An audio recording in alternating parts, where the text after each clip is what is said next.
So the conversation is evolving, evolution of human consciousness. I keep looking at this note from the question. How do you then, you've not compromised, you're following your own adventure, but you've chosen that it's more meaningful and more beautiful to create a joint adventure with somebody than it is to endlessly pursue your own. Um, how do you continue to evolve? Oh, well, you A mean year down personally? the line, a couple of years down the line, is meeting for dinner every day and asking how the day went, or bringing out the lute in the morning, or whatever Wow. kind of quasi-religious practices you have. Like, how, what's the motor for keeping things evolving in the relationship? I have a lot to say about that because um, if you're not, and I've said it before, but if you're not in a relationship with somebody that you admire, somebody that you really think is a cool person, that you're secretly, wow, I get to know that person, vice versa, her, Mm. you, or you, her, and you're not, if you're not proud of your woman and she's not proud of you, not proud of what you're trying to do, what you're trying to create, what you're trying to fight for, what you're trying to invent for yourself. And she really likes the spirit of you and what you're doing. You can feel that from across 1,000 miles if you're traveling, whatever. And if you're not really proud of the woman you're with, she might look hot, and guys will stick around with a hot girl because she's hot.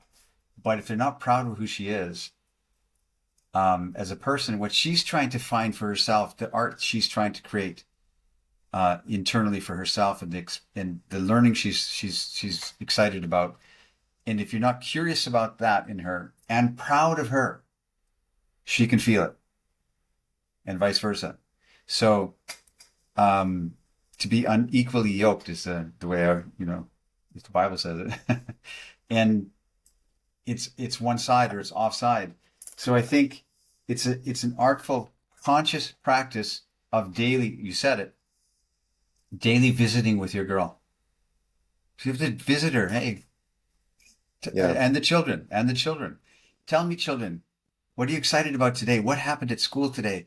What are you excited about? So what a phrase to ask if you don't have any other conversation topic with your wife or your kids or whatever. Just say, what are you excited about these days?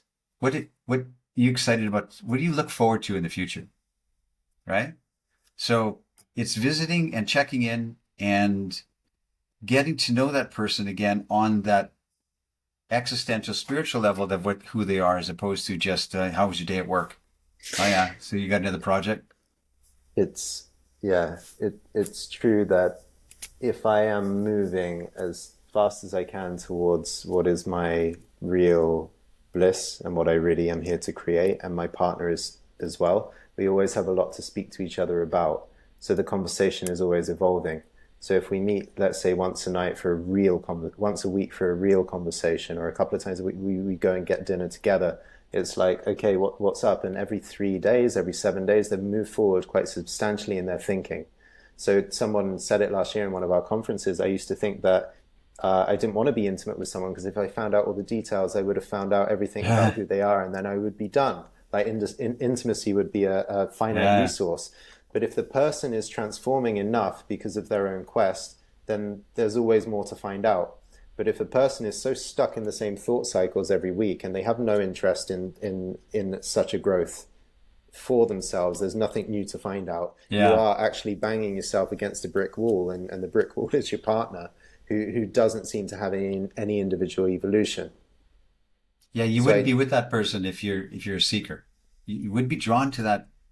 You wouldn't be in a relationship. Maybe you do get stuck in a relationship because you're not, you know, but it would be careful when intolerable, and you you'd would be be intolerant. there Yeah, I suffering. can't abide. I can't abide.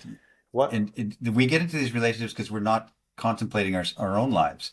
We're just existing, and I got this hot girl now, and I start dating her, and all of a sudden we're a thing, and everybody knows we're a thing, and I met her parents, and now I'm kind of stuck there, and it's not really what I want, but she's nice, and she's good to me, and blah blah, but it's not really what I want, and we get stuck because we didn't consciously choose something.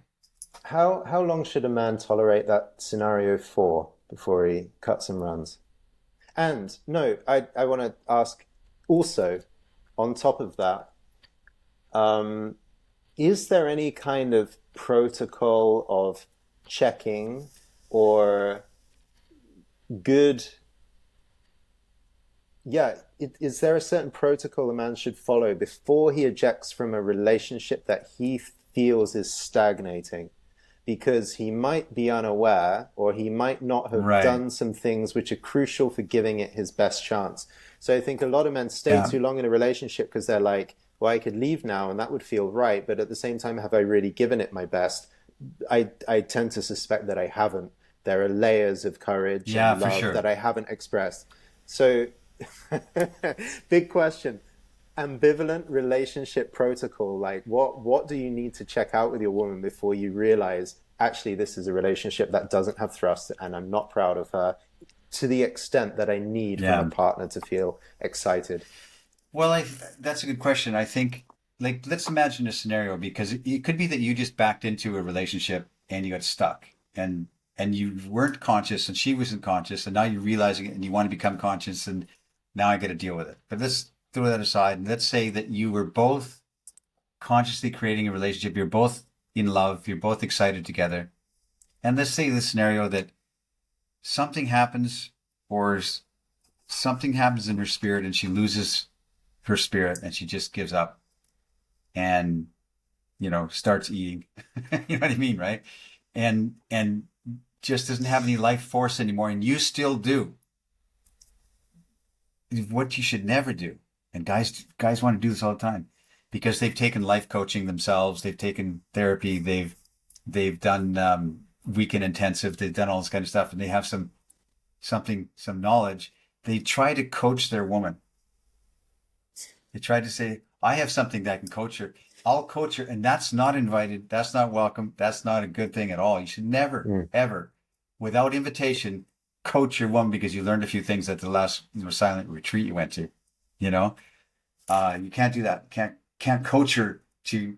And guys say, well, I go to the gym all the time, and she's not going to the gym. She's getting out of shape, and they want to drag her into that and coach her how to. I'll be her coach and take her to the gym and all this kind of stuff. Yeah. Um, I think that the practical application, she loses her lust for life, and you feel you're not proud of her anymore, and she's not contributing to society and to your relationship, etc. You still want that. You have to, with love and curiosity and kindness and smile and benevolence, take her by the hand and sit her down and say, "My sweetie," and maybe it takes weeks, maybe it takes months Mm. to have this conversation, but you've got to check in with her and try and maybe you can't. Maybe she just, well, I don't have time for this conversation. My show is on. Maybe she just doesn't exist, but you must do your attempt to find out what is going on with her, not to save her, but to try and reconnect with someone that there was a love that, is a strong thing. And if you recognize at some point that it's not going to change, or she's reluctant, or she's intransigent, or she just doesn't care, apathetic, cut bait. You've got to keep medicine for yourself. You can give medicine to people, but if you don't keep something for yourself, you die. You're going to die.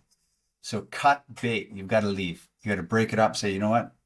I adore everything we tried to create together, and I'm gone. Now she'll turn into either a weeping mess or a needy whatever, or promises to change and straighten up, and I'll go to the gym with you, whatever. Um, but you've got to take care of your own internal health and emotional status. So no, you can't be unequally yoked. If you're not proud of her and she's not proud of you, you got to bail.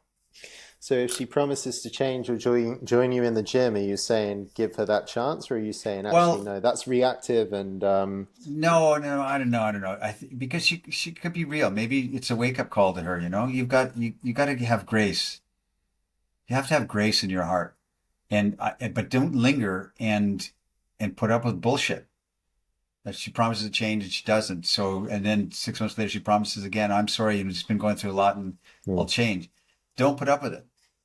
You've got to, at some point, you've got to say, "Okay, I did a good college try here. Did everything I could.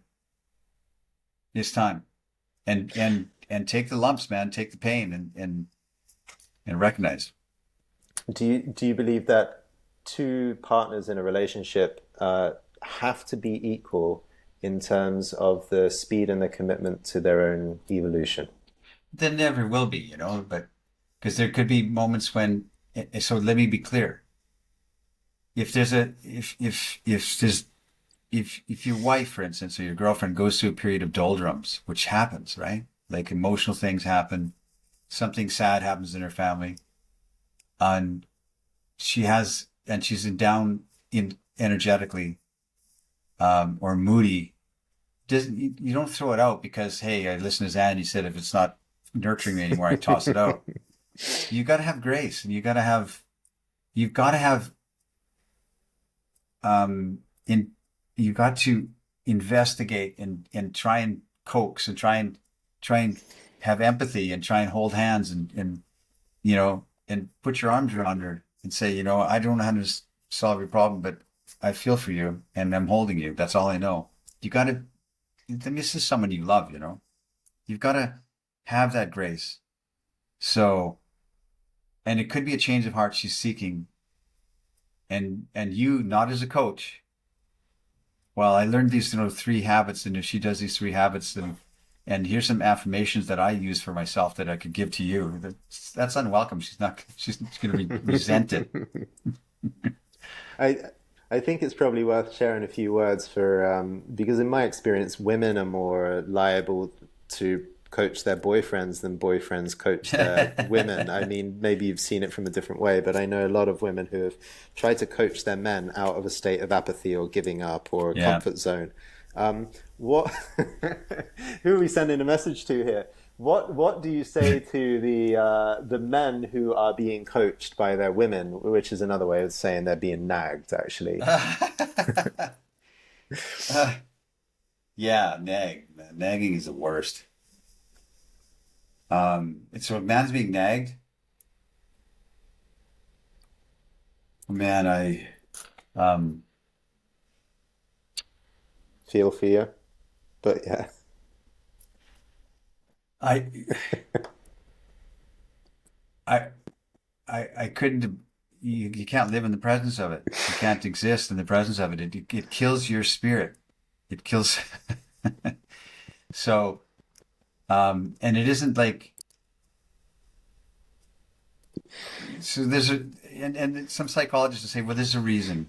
Dig down to the deep reason that she's unhappy, or there's unrest in her soul, and she's projecting that onto you with her nagging.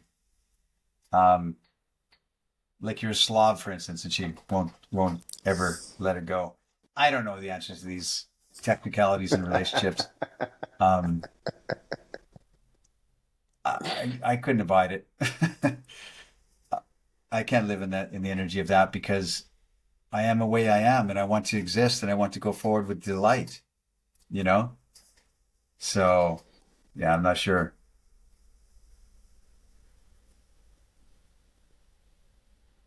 Yeah, I think I lost you here, Jordan.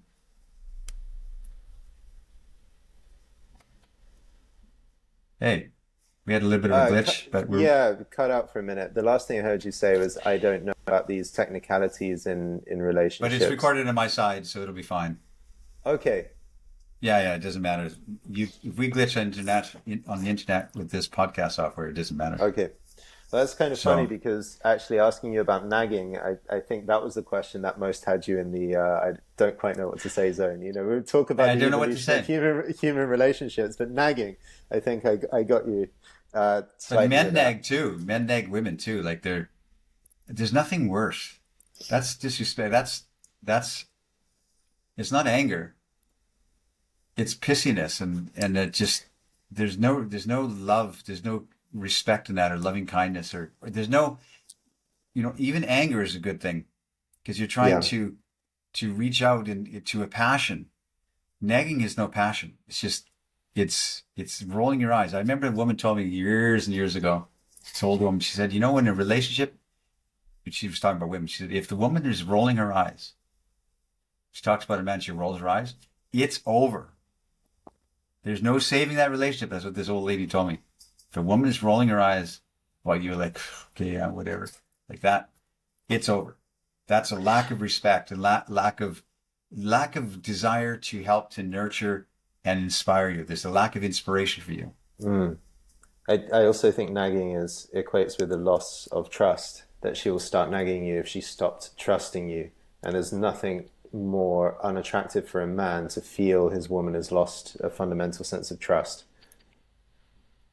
Yeah. Um, so we're in the weeds a little bit, but the real question, because we're talking about evolution, right? The evolution of a relationship, or the evolution of human consciousness, or consciousness, human consciousness in a relationship.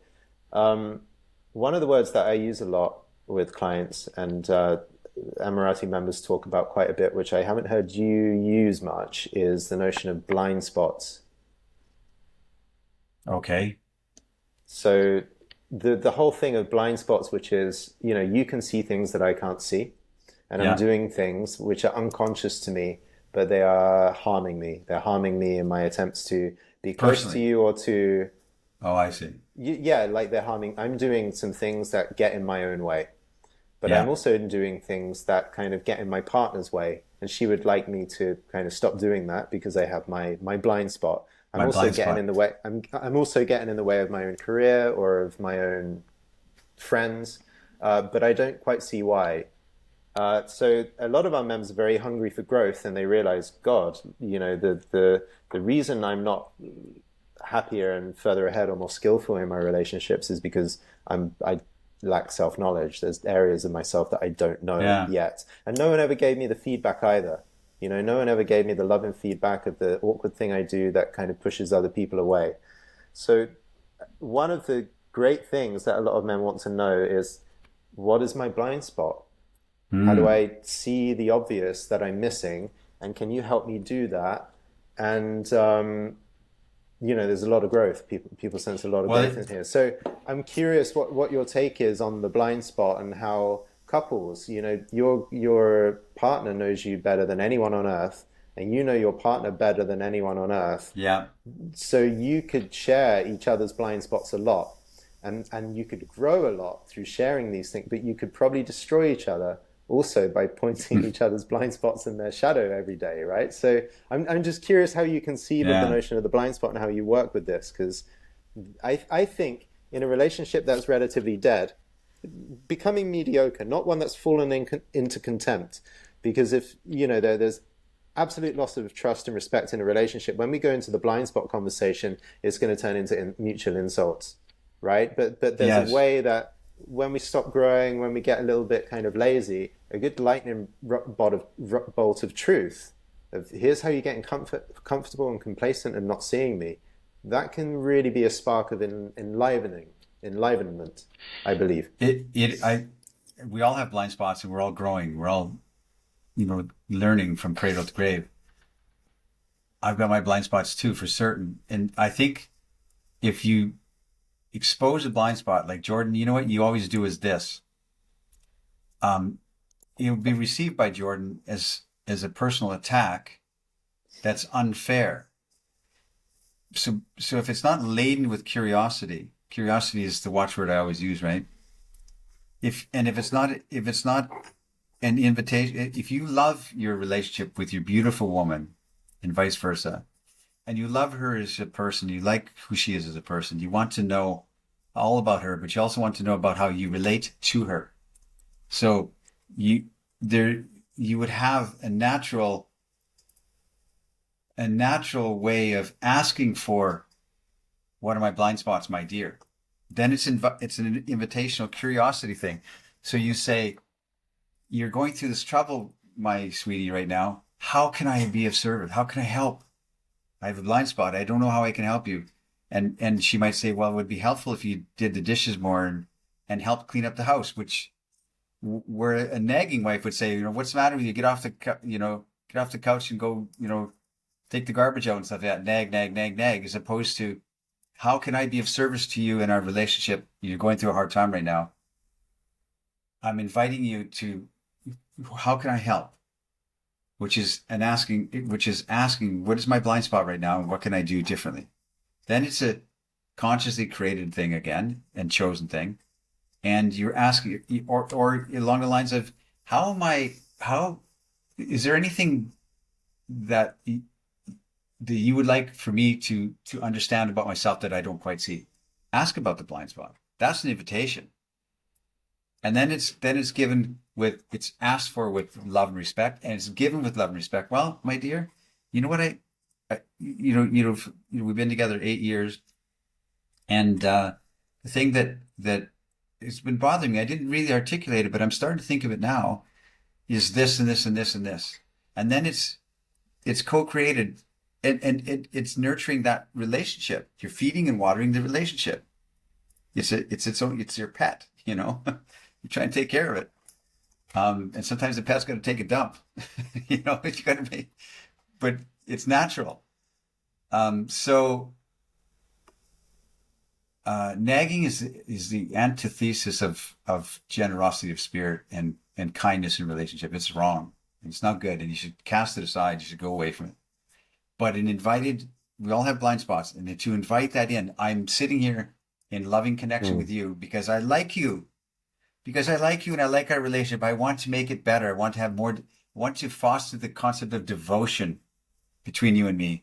And so that's an invited thing. That's different. That's a practical way of doing it. I know some guys are so hungry for their self-understanding that they could talk about blind spots all the time, actually, and strip the fun out of strip easy, simple pleasure out of the relationship, because there's always a hunt for mutual self-improvement, right? And I think the pace of trying to use your relationship as a vessel for learning can start to become, there's an attrition to it, and it can take its toll. But at the same time, yeah, it's a burden to bear on her part if you're using her all the time as your emotional blanket. Or even an emotional sparring partner, like with you, I'm going to get better somehow. I'm going to get an upgrade and all these different things to relieve her of the burden of having to do that. But you're also saying with the blind spots, invite her feedback to you as well. It's not like saying, "Oh, thanks for telling me now. Now, do you want to hear what I see about you?" And you're not kind of using that as a vehicle, or actually like leading with the feedback. Or are you? Like, say you come up against something with your partner and it's not to your liking. She's got a blind spot and it's intolerable to you. How do you work that? Well, you've got to address it, but you can't say, okay, well, you just said my blind spots. So here's what I got for you. Of course. Oh yeah. Well, this is what you do. Let's say in the whole in the very progressive world of how can we do relationships better, right? Which is very different from the more, I would say, the conservative world of how to do relationships with more of a sense of transcendence and ritual and guardrails and structure and so on. We're now on the other side, which is like the individual quest to evolve and become more, but to do that together in a partnership is more, I would say, the progressive leaning. And over here, you might learn in a coaching school how to give feedback elegantly, or non-violent communication to deliver a message without wounding someone's ego or sense of their self-image, right? But I imagine you haven't done the non-violent communication training.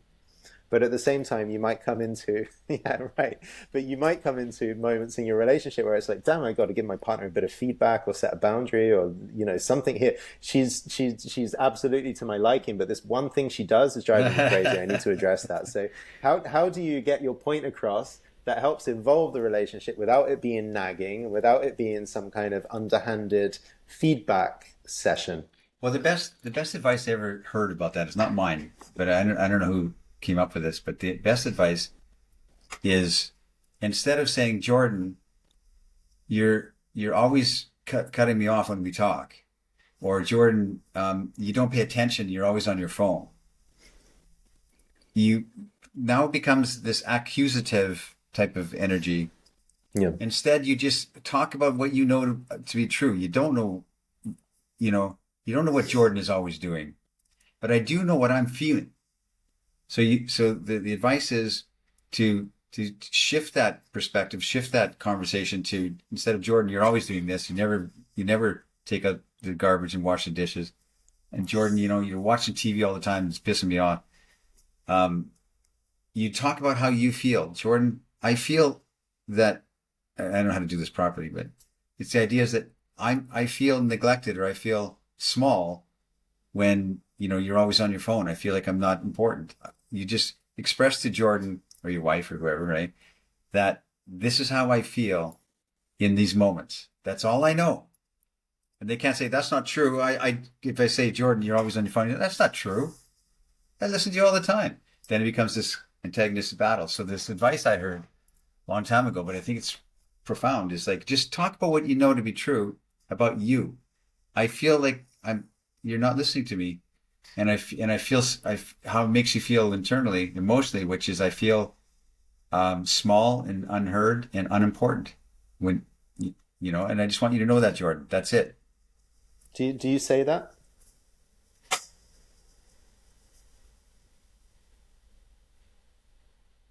Uh, Trying to think. or, or, I haven't or, had, or this kind of thing?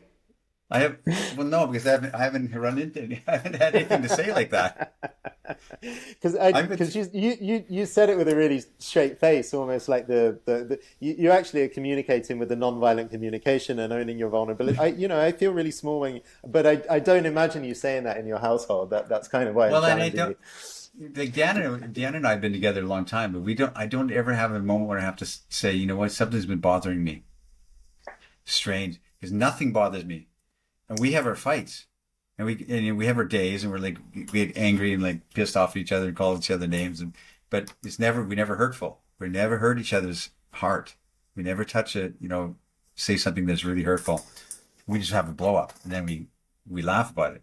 But I don't have anything because maybe because of what I've learned over the years, there's nothing that would be bothering me that would be unexplored that I haven't really wanted to know. I'm such a student of life and a student of myself that if something was really bothering me, I would know about it and I would want to know. I'd want to get it out. It's like it's like if I ever had, for instance, I'm very much let's say an example. Let's say I had gay tendencies secretly hidden in my heart, like a predilection or a secret desire, a curiosity about men. I would want to know. I would want to. I would not want to leave that suppressed me. I would want to explore it. I have to figure this out. So it's the same thing as if something's bothering me in my relationship. I wouldn't let it fester, and I wouldn't let it uh, sit in the back of my mind and finding it. I have to find the right time to say this, and I wouldn't dump it on in a nagging situation.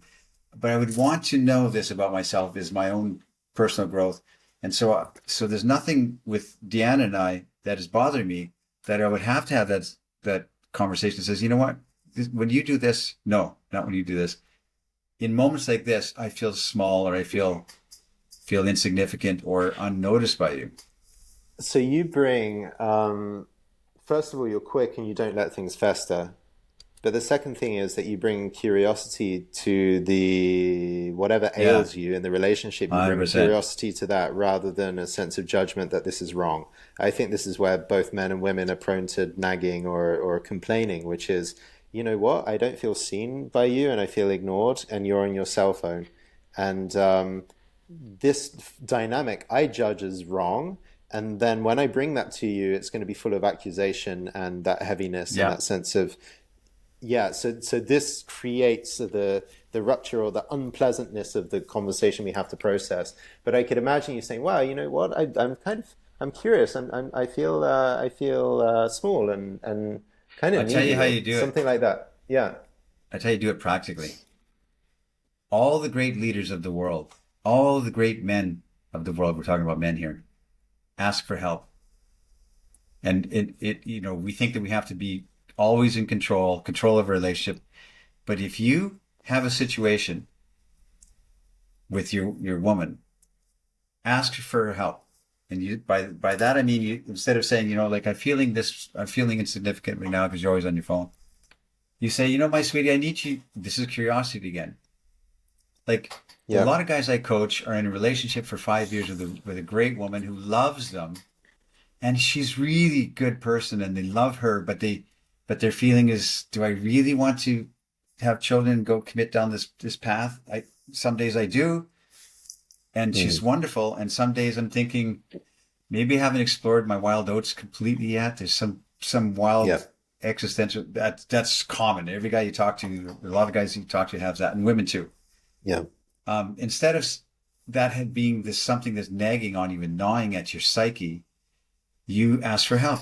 You sit down with your woman. No, don't say we need to have a talk. That's a bad phrase. Just sit down and say, my sweetie, hold her hand, look in her eyes. This is a loving kindness, as I said. And you say, I have a curiosity about something in me that I feel. And I need your help to explore it and understand it, because I don't completely understand. I need your help, my dear. Now it's a collaborative thing. Now it becomes her problem too.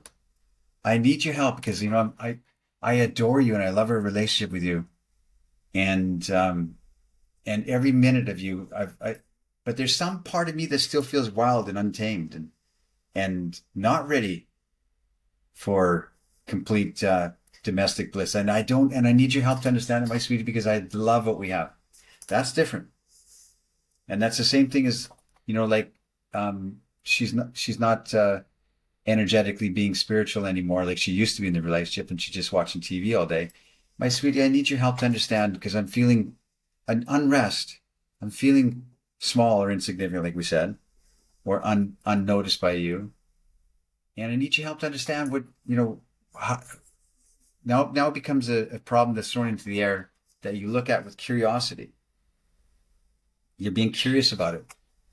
The way you say that, um, I need your help to understand. I'm in this conflict. No, You I would love your help. I don't need your help. okay? I don't. I'm I would inviting. love. I want to invite you to help me to explore this idea. I need your perspective would be fantastic on this, my dear. I would love your perspective on what I'm thinking. Not I So need we've your been help. so we've been together for 5 years, and I'm exploring. Like, part of me wants to go full in with Yeah, you, there's but there's something still in. unrest in my spirit that feels like Yeah. maybe I didn't explore as much as I wanted to, and I need your help, or I would like your help to help me understand. Like, what is this? When you put this on the table in the way that you did, you don't know what's coming back at you, right? You don't have a predicted answer for No. how she's gonna respond. No, but imagine if you don't ever say that. Yeah. You're going to cheat on her, or you're going to break up with her and dump her, or because something that little angsty thing is not going to go away. That little twinge is not going to go away. I mean, personally, this is one of the hardest things for me to keep learning is this crow's edge, which is to ask for help all the time. Yeah, because we're Because, confident, strong men. We're used to, shouldering our burden ourselves, and we're taught yeah, that. and I think Stiff upper lip. I speak for so many of our male listeners by saying, because I have this excessive capacity, I'm used to solving all my problems and Me many of too. her problems as well, right? Me too. Yeah. So it gets to the point where it's like, well, I've helped you a lot, but I also don't know how to ask for help because I don't know what I need because I just take care of stuff all the time for me. But I am aware of a sense of disbalance, which is, God, I'm putting a lot of stuff into this relationship. And I'm not sure if I'm getting this back in return. Yeah. That can turn into resentment, but it's a resentment that we as men create because we don't actually know how to ask for help or to even Yeah. delegate a little task or just saying, baby, can you give me a back rub for 10 minutes or something like that? I would love a Yeah. back rub. Yeah. But it could be even just like, listen, I've got to go and do this major thing at the office today, and I'm nervous about it, and I need your help to. I need you. I need. I invite you because I have so much respect for you. I'm inviting you to help me to make sense of this so I can go about my day. So I can go tackle this thing. So it's a call. It's calling her forth into the relationship to contribute something to your spirit. That's the same thing as any solving a problem. It's calling her forth to contribute something into a relationship that is nurturing for your spirit, that helps you, as opposed to the nagging attack that we have on each other, the accusative type of thing. It's an invitation to help me grow, to help me understand something, to help me not be so nervous as I go do this major thing today, or I'll still be nervous, but I know that at least you smiled at me over the eggs this morning and said it's going to be okay. I need that. I want that from you. That nurtures me and nurtures the relationship. Hmm. Yeah. It's a very kind. It's I call it devotion in relationship. You know when you have devotion in your relationship and when you don't. Define devotion. I know you've given an example, but what's the kind of soundbite?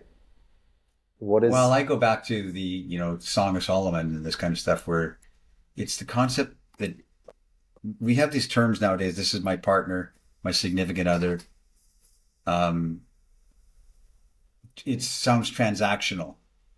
We're in this, we have a transaction with each other.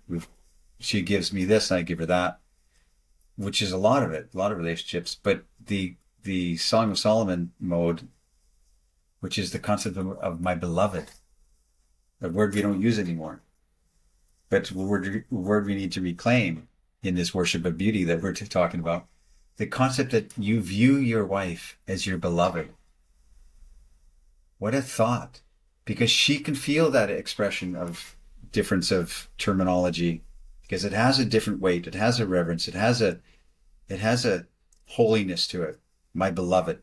To have a holiness of believing in the sacredness of our relationship. And this is my beloved. And she has the same thing for you.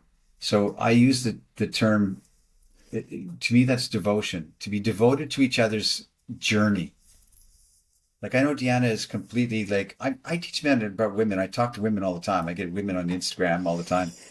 And I know Deanna is dedicated to what I'm trying to fight for, my journey. And I sit in my rocket chair and I'll talk with her. I'll have a glass of wine and we'll visit each other. And she just fills me because she's got that devoted, inspirational spirit to me, which I need. And back and back the other way. I feel real devotion to her. Now I'm a cad and I chase girls and I'm all over the map and everything, but I really am devoted to my sweetheart, She's the lily of the valley to me. And she can feel that. And so I think that the concept of devotion stems from the concept of the holiness of your beloved. You see her in that way, not just my partner, not I'm dating her. So this is somebody who nurtures me, and I want her to have, like, I really, with Deanna, for instance, I want her to be fulfilled in life. That's my deep desire for her, that she feels abundant and excited about life. And how can I help? Like, if she needs help with a project, which she had the other day, I had a whole day planned with a podcast calls, and I was going to do my writing period and stuff. I had it all my day structured, and I realized she needed help. She didn't ask me for help, but she needed help with the project. She had to go and pick up a lot of supplies and do this kind of stuff for this set design she's doing. I said, what do I value? What is more important to my heart, that I help my sweetie, or I do all the stuff that I'm dedicated and and I cast everything aside to go and help her, because I want her to be fulfilled. I want her to be pleased in life. I want her to wake up in the morning, she's excited about her life. And so I want to I want to do as much as I can to make that happen. And I'm not subservient and kissing her ass and sacrificing all my stuff for her stuff. That's not what I mean. I'm not hanging around. I'm in my studio right now. I haven't seen Deanna in 2 days because she's at our apartment, which is a 4-minute walk from here. But I've been writing and doing podcasts, and I'm sleeping here on the couch in my studio, and I'm going to see her this evening at So it's not like I'm hanging around and just being a bother and like, what can I do? It's more like I want her to thrive. I want her to feel like she's thriving in our relationship, and I want her to be happy that she made choices around me. She chose me. I want her to be thankful to God every day that she chose me.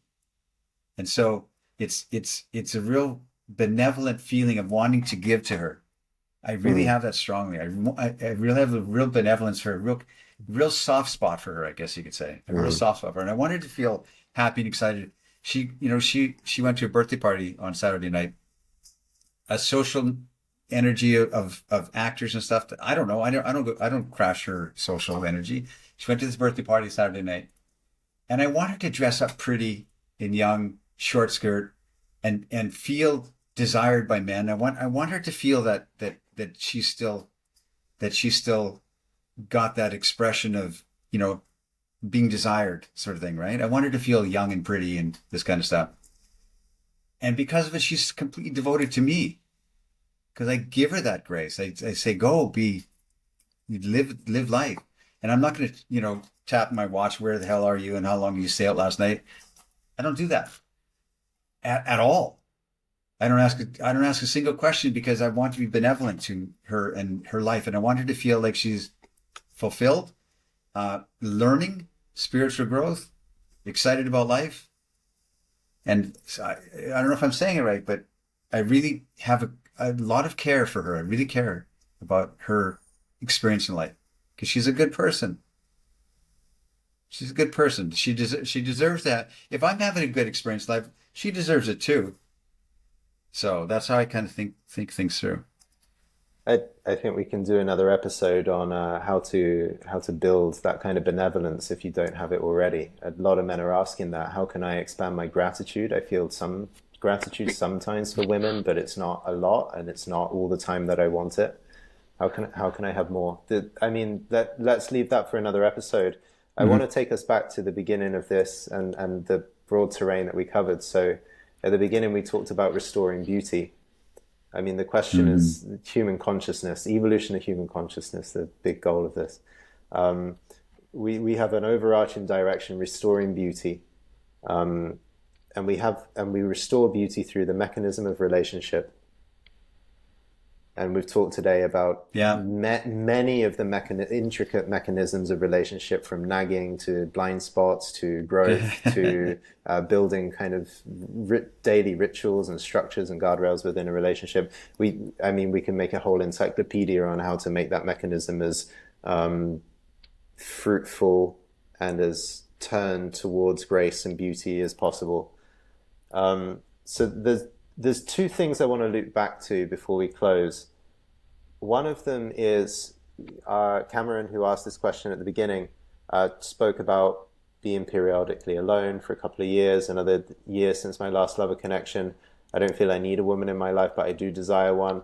This sense of, yes, you can go alone and grow, and perhaps you need to for a period of time to get out of the sense of Hmm. compromise, unconscious merging compromise that seems to happen, and the gravity that can pull us down through a relationship, and head out and strengthen your own personal quest and make sure you do that without sacrifice.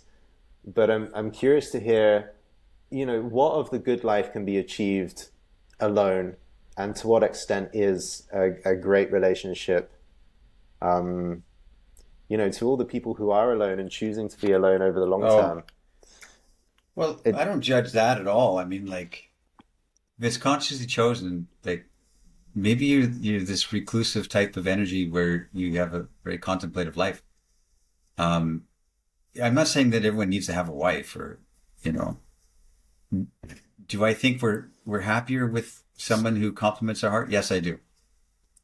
Um, Having said that, every archetype is out there, and the archetype could be this lone wolf that's living in a cabin in the woods and just wants to be alone. mm, Um, and maybe that is your fulfillment. Um, so I don't judge people and say, well, you need to have a family unit and have three kids and get someone who's nurturing, and you're not going to be complete until you have your nurturing spirit on the other side with devotion. Maybe that is true, but who am I to say that? Who am I to say that that's a better way of life? I don't know. Maybe I mean, like we talked about earlier, there's monks that disappear into a, an introspective, contemplative, prayer filled life, and they're fulfilled. They feel, I don't know. So I don't know if guys are alone and they're consciously choosing it. Um, it's like so it's that line from the movie. I'm celibate by choice. Yeah, but not your choice. Yeah, I'm not with women right now because I'm celibate by choice. Yeah, but not your choice. So if you're just alone and you're lonely, that's different. But maybe this is every man needs to have his 40 days and 40 nights. Yeah. Maybe more than once in your life. You need to be 40 days and 40 nights in the wilderness. You have to do it. And if you haven't done that, you must do it. Your vision quest type of experience. 40 days, 40 nights, disappear into the wild wilderness and see what you're made of. And so maybe that's what the period you're in right now. You're traveling and you're just exploring that that solitary sojourn of your heart. Maybe you're Odysseus trying to get back to Ithaca, trying to find home. Hmm. Yeah. Crying, though you're on the island of the nymphs, and Yeah. Calypso You want wants to home. give everything for you to stay, and it's been 7 years, and Yeah. she wants to make love to you 20 times a day. You're still But home crying over calls, your home Penelope. calls. Yeah. So the final piece you said at the very beginning, true desire, and actually you said it in a very emphatic way. The one thing a woman can't resist is a man's true desire. I mean, already I can hear a thousand people who have said, "Look, I've been needy and smothering over this woman, and she Yeah. rejected my desire." Neediness So, is not good. so what is the man's true desire, which is true and truly desirous in the particular way that a woman can't resist, and how does this stand apart from this kind of cloying infatuation Needing it. of Yeah. Yeah. I want? Yeah. I mean,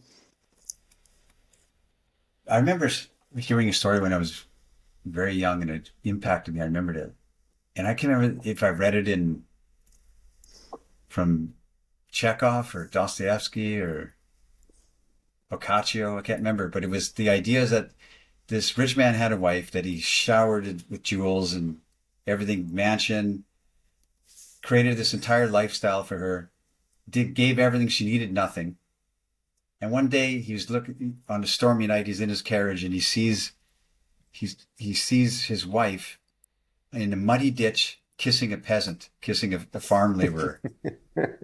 And he's furious. He jumps out of his carriage and he says to her, "What is with you? Why would you negate everything? You have everything, all the riches, all the jewels, I've given you everything, and you're Yeah. with him? Why him?" And she turns to him serenely with the rain dripping off her, and she says, "Because he wanted me so badly. Because he really wanted me. That's what it was. Because he really wanted me. He really wanted me." And women cannot resist that. And I'm saying blanket things, and I'm having the feminists say that's not true. That's okay. The idea of true desire. Okay, let me put it this way. Here's another story, thought experiment. Imagine you got out of jail after 10 years. You're wrongfully accused of bank robbery or something. Let's say 10 years you're in jail, and all you can think about is, man, I would love to have the touch of a woman, and you're missing that. Something's been taken away from you, something that you love. And you get out of jail, and the first woman you see, you say, "I have to say something to you. I'm very honest with you." It's a thought experiment. I was in 10 years in jail, and I just came out, and all I could think about, all I would love, love, love is some beautiful woman like you to touch my hair, to give me that feminine grace again that I've been starved for, to hold my hand. I would never take it for granted. And most women would say, "No, I would never do that." And I understand you'll say no too. But this is what my dream is. I would love, love, love to have this. I would venture to say that every woman, I'm blanketing again, overgeneralizing, would wish she could be that for him. She would wish she might be married, she can't, boyfriend, she can't, preoccupied, she can't, but she would wish, she would never forget it, number one, and she would wish she could be that one that gives that, because that's true desire. that's expressed of what is the truth. Desire doesn't ask for anything. It's not entitled. Neediness is entitlement. Desire just expresses something, a truth of the universe that we know to be true to us in our hearts, subjective or not. To me, I would love to have this. I would love to have to I would love to have you in my life. I'd love to have you in my bed. I would really like that. I would love that with all my heart. As opposed to neediness, which is clawing and demanding and frustrated and pissed off if your attentions are not returned, your compliments are not uh I did all this for you, I complimented you, I bought you these drinks, and you give me nothing in return. Yeah, you flaky bitch. That's neediness. So there is an incredible power behind desire, true desire, and I imagine you're not limiting this just to women in Nope. the romantic realm. There's Desires some. are sexual thrusting nature that men have to explore the world with a thrust. We have to poke at it. So if you That's how want we to, explore. if you want to create something, you want to lead others, you want to make In some kind of shift on the world, you're saying this force of true desire is also the kind of an irresistible life force. propulsion Yeah, that 100%. can Yeah. okay. And So it's recognizable, and women can detect the difference between true desire. That's plain. True desire is plain speaking. It's what I want. You can want something else, but I would love to have this, as opposed to neediness. And women know the difference. They can feel it. They're not educated any more than we are, but they can feel the underlying yeah, tone. And very desire is clearly. irresistible to women. So a lot of the men that we work with are going to be in a halfway house with this. They're going to have a desire which is very compelling and very true, and they're going to have an aspect of neediness or attachment, or trying to hide the desire because they're afraid that the desire comes across as needy, so they tamp down the force actually of their desire. And Right.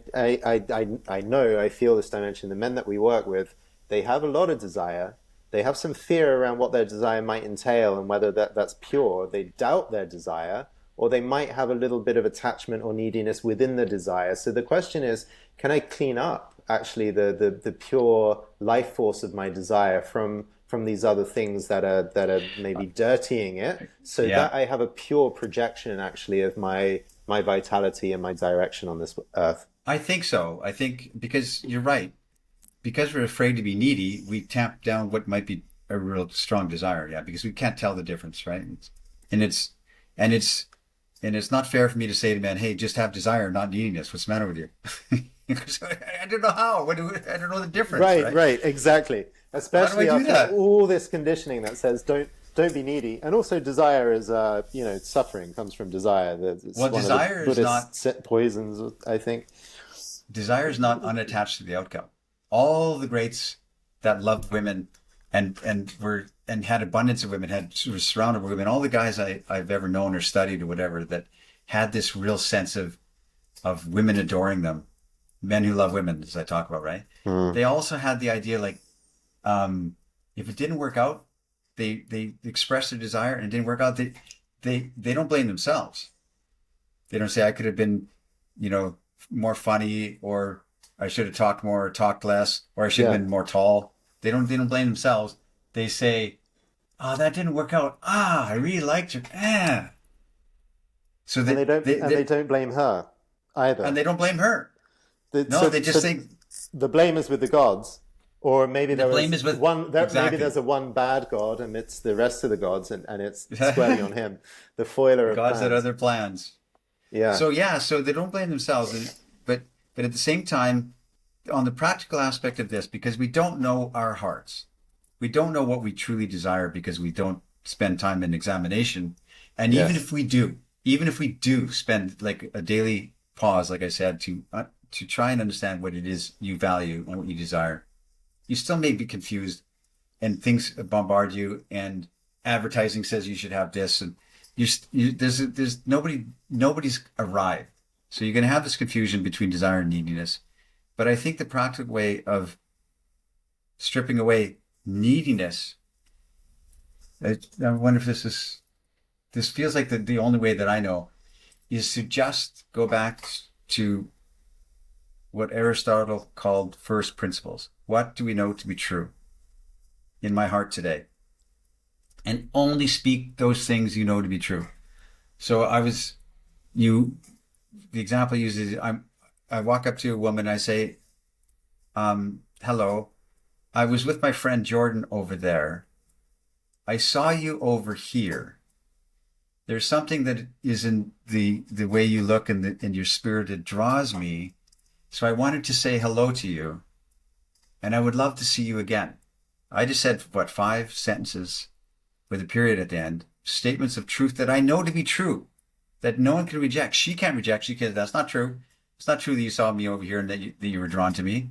She can't say that's not true. You can't be rejected. And you're just expressing what you, in that moment, because maybe you find out she's not a nice person and it changes. Or tomorrow you're too busy to, in that moment, what do you know to be true? What are my first principles? What do I know? What are my truisms today? And you just speak it. I would like to see you again. I like your smile. That compliment is a truism. It's not a compliment she's heard from other guys who were trying to compliment to get something in return. It's just plain speaking what you know to be true. You could even say, I'm lonely and I would love to meet a girl like you. You could say that. Mm. You could say, I'm nervous. That's a true thing. I'm nervous to talk to you because I think that someone like you is like somebody I've been dreaming about. You could say these things. She can't reject it, say that's not true. And it's not needy because you're not asking for anything. You're just expressing. You're just expressing. You're not asking for anything in return. In fact, there was no question in anything I said. It was only statements. I can imagine already a number of viewers saying, when you said I'm lonely, oh no, I could never say that, and just how so many of us are pitted internally. We're pitted against ourselves. We have our desire, but then we have the sense of, oh no, these are things I can't say. This is not me. This doesn't work. You This can't will say be it shamed. And well, I'm not actually giving this as a kind of a rebuttal of what you're saying in the slightest. Yeah. What I'm trying to describe is in the interior of a man's psyche, which is I have this desire, but then I have all these other kind of commitments actually that I don't want to break, which is preserving my pride, not saying something that is like universally seen as vulnerable, and it's within that being pitted against ourselves, true heart's desire versus all of the reasons why I can't say these things, we end up flat and lacking energy and never speaking these things to the world in the first place. Yeah, that's why everything you do and say, because you're consciously walking through this life on a spiritual path of your own learning, and you're a student of life, should be wrapped in curiosity. So if you have curiosity around it, you don't go to her and say with a complaint in your voice, I'm rejected by women and I'm lonely. And I wanted to talk to you. Zan told me I heard Zan say I should go tell women, tell them the truth. And the truth is I'm horny and I'm lonely. And I would like to meet a girl like you. That's not what I'm saying. That's that's putting complaint into your voice. Curiosity is incredible. Say, I'm curious about this. I've been concentrating on my business for the last 5 years, and I haven't been in the dating world. And I'm thinking, wait a minute. And I saw you, and that's curiosity wrapped around it. There's a Not lot complain. of people out there that, and I'm seeing some comments like this at the moment, especially since we're creating more content. People saying, well, Zan's method, that works for you, but it doesn't work for me. And now I can hear it's because they're saying these things with a complaint latent in their voice as they speak such things rather than curiosity, and that complaint being something that they find hard to let go of. Yeah, because we self reject ourselves before we even talk to her. And you could coach a guy to say, listen, go start talking to 50 women and go say, hi, what's your name? And they go out there, but they don't believe that they're worthy of it. They don't believe that, but they paid money for the course to do it. And so or they're berated into it. And so they say, well, I have to go talk to more women. But they don't internally believe that they don't have curiosity. They don't forgive themselves. They blame themselves, and they don't have forgiveness for themselves for their young heart that is horny and lonely. And forgive that. Yeah, I'm horny and lonely. And here I am. I'm showing up. You've got to forgive yourself. That's a whole other aspect of it, So let's wrap up here with a with maybe a cliffhanger of sorts. You're saying that there is a an energetic posture that a man can hold, which is of true desire, where he is truly desirous of something or someone, and he is attached to the outcome. He really wants the outcome. And yet there's some aspect of him that takes it with humor, that it might not Yep. work out. And so even though I'm attached to the outcome, there's still something in me that is transcendent of this outcome, that can see a humor and whimsy in my loss or my Right. failure. And I still want it anyway.